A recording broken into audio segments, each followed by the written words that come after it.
Oui, c'est une suivi sur la pétition qui a été déposée en décembre par moi-même sur les mesures d'atténuation pour la fermeture du train de montagne spécifique à Laval.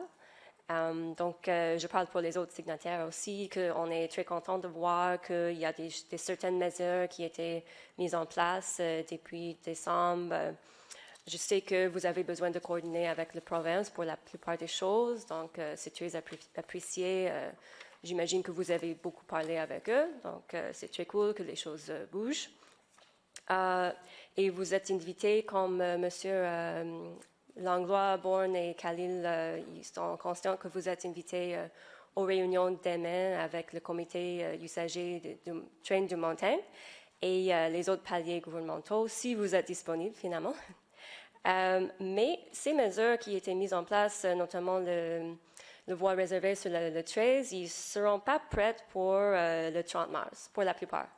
Donc, j'ai deux questions pour le suivi. Parce que aussi, j'ai pas reçu un suivi personnel. Je sais que M. Bourne, il a lancé une affiche pour les citoyennes, mais j'ai pas eu de suivi pour ma question, techniquement. Pouvez-vous me donner une mise à jour sur les autres mesures suggérées par la pétition? Et je souligne le nouveau route d'autobus plus direct entre Sainte-Dorothée et Métro Côte-Vertu et des voies réservées sur les grands boulevards de Laval.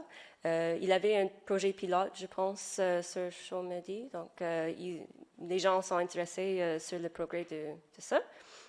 Et j'invite M.